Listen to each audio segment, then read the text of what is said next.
हाँ जी, नमस्कार साथियों, मेरा नाम है शुभम शर्मा। मेरे चैनल स्टडी सेंटर पर आप सभी लोगों का बहुत बहुत स्वागत। साथियों, आज का जो सेशन है बहुत ज़्यादा इंपॉर्टेंट होने वाला है, तो जुड़ जाइए हमारे साथ। देखिए, आज के सेशन में हम लोग चर्चा करेंगे कि क्या रियल में इजराइल ईरान पर हमला करने वाला है, और अगर इजराइल ईरान पर हमला करता है तो इसके क्या कॉन्सिक्वेंसेज होंगे, और क्या ये रियल में एक वर्ल्ड वॉर का रूप ले लेगा आगे चल के। तो इसी चीज़ पर आज हम लोग चर्चा करेंगे। जीएस वर्ल्ड जीएस के पॉइंट ऑफ व्यू से बहुत ज़्यादा इंपॉर्टेंट सेशन है ये, तो जुड़ जाइए हमारे साथ। देखिए साथियों, है क्या कि अभी आप लोगों को पता होगा, हाल फिलहाल में ईरान ने इसराइल पर एक बैलिस्टिक मिसाइल से बहुत बड़ा अटैक किया। मतलब लगभग ईरान, खबरें इस तरीके की आ रही थी कि लगभग ईरान ने 100-200 मिसाइलों से इसराइल पर अटैक किया है। उसके बाद इसराइल ने भी, आप सभी लोगों को पता है कि भाई वो हमला मतलब बदला लेने के लिए फेमस है इसराइल।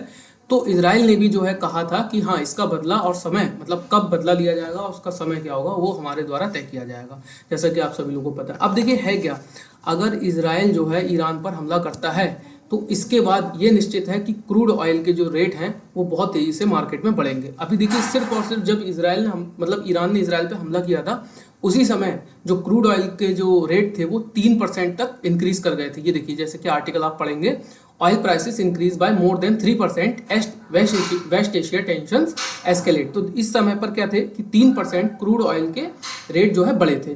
तो अब देखिए, कहीं ना कहीं ये एक टेंशन का मतलब चिंता का विषय है। क्यों?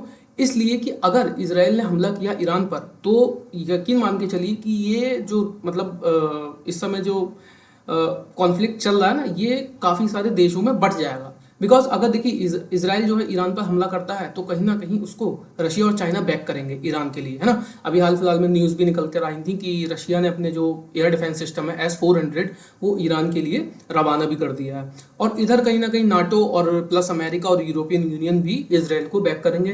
तो ये युद्ध मुझे लगता है एक लार्जर स्केल पर जा सकता है, अदरवाइज कि इसको कंट्री स्टॉप ना करें तब तक, ठीक है। तो देखिए, अब आज के हम बात कर लेते हैं कि क्या इसराइल अगर ईरान पर हमला करेगा तो इसके क्या कॉन्सिक्वेंसेज होंगे। और इंडिया के पॉइंट ऑफ व्यू से भी ये बहुत ज़्यादा इंपॉर्टेंट इसलिए हो जाता है क्योंकि इंडिया को भी कहीं ना कहीं फिर अपना स्टैंड लेना पड़ेगा कि इसराइल की तरफ उसे रहना है या फिर उसे ईरान की तरफ रहना है। देखिए, हाल फिलहाल में अभी एक आपने सुना होगा कि इंडिया ने अपने कुछ नेवल शिप्स जो हैं ईरान के लिए सेंड किए हैं। तो उस खबर में बहुत ज़्यादा ये सच्चाई तो नहीं है कि वो ईरान के लिए, ईरान की मदद के लिए उन्हें सेंड किए हैं। बस हाँ, उसमें सच्चाई ये ज़रूर है कि जो एक कहते हैं ना कि फ्रेंडली कोऑर्डिनेशन के लिए इंडिया द्वारा अपने नेवल शिप भेजे गए हैं, क्योंकि एक जॉइंट एक्सरसाइज जिस तरीके से होती है उसके लिए वो भेजे गए हैं। तो देखिए, अब बात कर लेते हैं कि इसराइल क्या अब ईरान पर हमला करेगा। तो देखिए, इस खबर में कहीं ना कहीं सच्चाई है, क्योंकि हाल फिलहाल में अभी कल ही परसों की बात है कि इसराइल के जो फाइटर जेट्स हैं वो ईरान जो पर्शियन गल्फ है ना यहाँ पर, ठीक है, यहाँ पर उड़ते हुए देखे गए हैं। अब देखिए, ये जो फाइटर जेट्स हैं वो यहाँ उड़ते हुए देखे गए हैं पर्शियन गल्फ में, ठीक है। अब पर्शियन गल्फ में ही ये उड़ते हुए क्यों देखे गए, इसको हिंदी में कहते हैं फारस की खाड़ी, इस एरिया को। तो देखिए, यहाँ पर उड़ते हुए इसलिए देखे गए हैं, आप इस मैप में देखेंगे तो इसराइल के वो ईरान के जो ज़्यादातर वो हैं ऑयल रिजर्व, है ना, वो यहाँ इस एरिया में ज़्यादा है ना। और आप सभी लोगों को पता है कि हाल फिलहाल में जो एक जो अभी फॉर्मल प्रेसिडेंट जो वो हैं डोनाल्ड ट्रंप, उनके द्वारा एक बयान दिया गया था कि Iran is Tel Aviv to hit Tehran nuclear oil field, Trump says no और Trump says yes, Biden says don't. देखिए, इन दोनों के बयान में काफ़ी मतलब अंतर विरोध देखने को मिला, इसलिए क्योंकि देखिए भाई, डोनाल्ड ट्रंप आप सभी लोग जानते हैं, भाई वो बंदा क्या बोले क्या, मतलब डोनाल्ड ट्रंप और किम जोंग की तो आज मतलब तुलना ही होती रही है, क्या बोलना उनको खुद नहीं पता। देखिए, अगर मान के चलिए कि जिस तरीके से, देखिए डोनाल्ड ट्रंप अगर होते ना तो ये निश्चित है कि भाई वॉर हो जाता अब तक, मतलब वो बढ़ावा दे देते इसराइल को।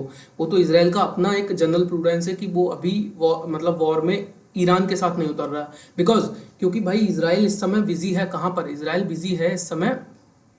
इस एरिया में। देखिए, यहाँ पर मैं आपको दिखाता हूँ इसको जूम करके, इसराइल इस समय इस एरिया में बिजी है। ये आप देखेंगे जो एरिया, ये एरिया, ठीक है, इसराइल इस समय यहाँ बिजी है लेबनान में। ये जो बेरूत आप देख रहे हैं ना, ये बेरूत, इसराइल इस समय यहाँ बिजी है, ठीक है। देखिए कहाँ गया, सॉरी, यहाँ पर ये बेरूत में बिजी है, क्योंकि जो ईरान से जो वो आ रही है ना एड जो आ रही है वो इधर एरिया से आ रही है, सीरिया, बाय सीरिया होती हुई, ठीक है।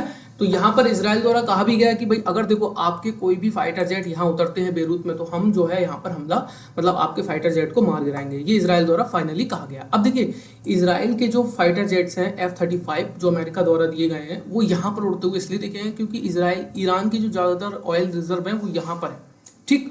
तो यहाँ पर इजराइल हमला कर सकता है, नो डाउट। हाँ, ये ज़रूर है कि हमला कितना बड़ा होगा कितना छोटा होगा ये ज़रूर देखा जा सकता है कि हमले की रेंज क्या होगी। देखिए जैसा कि अभी जो बाइडेन ने कहा भी था कि इजराइल को उसी तरीके का हमला करना चाहिए जिस तरीके का हमला ईरान उस पर कर रहा है। बट इजराइल तो इजराइल है भाई, वो देखो बदला लेने के लिए फेमस है वो देश, वो नहीं सुनने वाला किसी की। भाई उसके तुम एक मारोगे ना तो वो रियलिटी है कि वो तुम्हारे 10 मारेगा, दिस इज ट्रू। अभी देखो हाल फिलहाल में उसके 8 सैनिक मरे थे, 8 सैनिक मरने के बाद उसने एयर स्ट्राइक बहुत तेज कर दी, और एयर स्ट्राइक तेज करने के बाद वहाँ की तस्वीर देखने लायक है इस समय जो मतलब लेबनान में हो रहा है। हालांकि देखो जो भी हो रहा है वो गलत हो रहा है क्योंकि कुल मिलाकर जनमानस की ही हानि होती है और वो एक अच्छी चीज़ नहीं है। बट क्या कर सकते हैं, जब कोई लातों के भूत होते हैं बातों से नहीं मानते हैं, हाँ। तो देखिए अब है क्या कि इस समय जो कॉन्फ्लिक्ट है, अब देखिए बात कर लेते हैं कि अगर इसराइल ने यहाँ पर हमला किया तो मान के चलिए कि यहाँ पर जो इसके ऑयल रिजर्व हैं ईरान के, तो वो कहीं ना कहीं डाउनफॉल होंगे, है ना। मार्केट में एक बहुत तेजी से मतलब उथल पुथल मचेगी, इसलिए क्योंकि देखिए इंडिया लार्जर स्केल पर ईरान से ऑयल परचेस करता है, लार्जर स्केल पर, और गैस भी परचेस करता है इंडिया। अब देखिए इंडिया के लिए भी एक सोचने का विषय ये हो जाएगा कि इस समय उसको इसराइल का साथ देना चाहिए या ईरान का। देखिए कहीं ना कहीं ये वॉर जो है ना, मतलब अगर इसराइल ने ईरान पे हमला किया तो कहीं ना कहीं ये दोनों आपस में बहुत ज़्यादा घिर जाएंगे, और कहीं ना कहीं देखिए जो चाइना है, यूएसएसआर चाइना, ये सपोर्ट करेंगे ईरान के लिए, ये ट्रू है बिकॉज ऑफ अमेरिका, क्योंकि अमेरिका बैक करता है इसराइल को, ठीक, ये याद रखिएगा। अमेरिका इसराइल को बैक करता है, अमेरिका इसराइल को बैक करेगा बिकॉज क्योंकि उसका मतलब भाई उसकी जीडीपी तो चली रही है देखो डिफेंस से, है ना। डिफेंस वो भाई अपने प्रोडक्ट बेचता है और लोग खरीदते हैं, उसकी आधी से ज़्यादा जीडीपी इसी में चल रही है।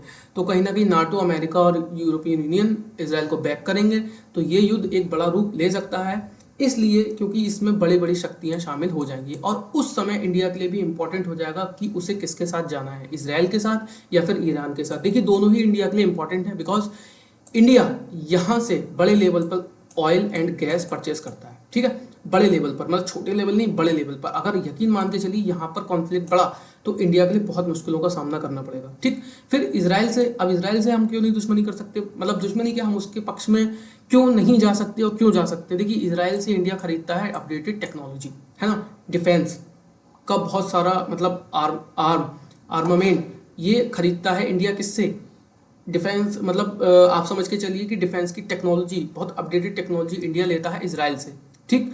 और बात भी चली थी कि आपको पता है कि इंडिया और इसराइल ने जो बराक मिसाइल थी वो भी बनाई थी साथ में, है ना। उसके बाद आयरन डोम खरीदने की भी बात चल रही थी कि इंडिया इसराइल से वो खरीदेगा।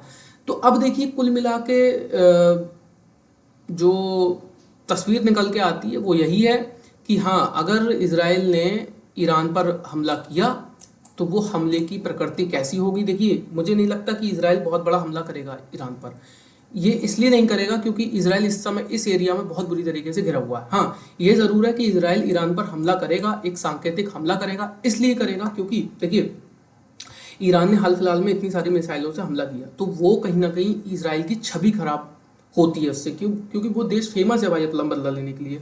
तो देखिए जैसे कि इसराइल, जब ईरान ने हमला किया था तो ईरान ने खुल के कहा था, ओपनली कहा था कि हम हिजबुल्ला, इस्माइल हानिया, इन सब की मौत का बदला ले रहे हैं।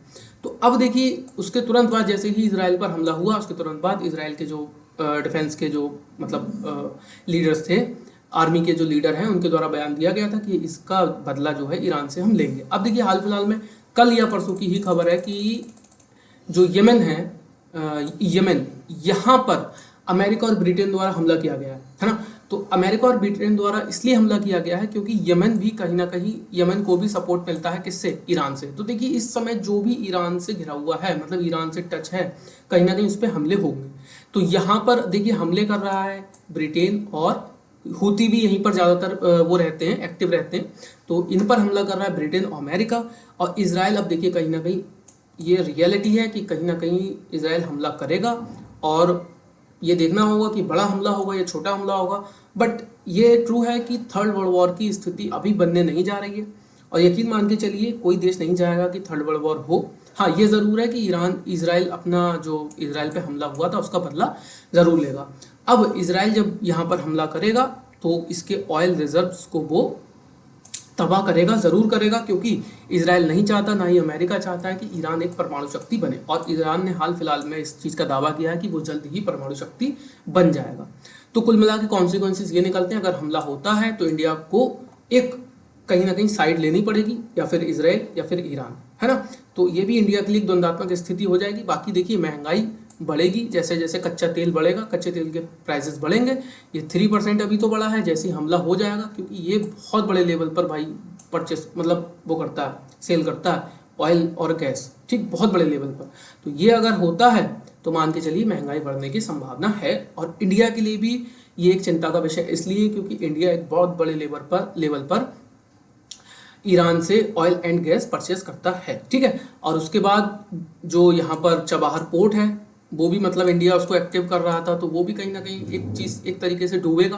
तो ये भी इंडिया के लिए काफ़ी चिंता का विषय है। तो देखते हैं आगे क्या होता है कि मतलब इसराइल जब ईरान पर हमला कर, पहले तो देखते हैं करता है या नहीं करता। अगर करता है तो यकीन मान के चलिए कि महंगाई बढ़ेगी ही बढ़ेगी, ठीक, और अच्छे खासे लेवल पर महंगाई बढ़ेगी।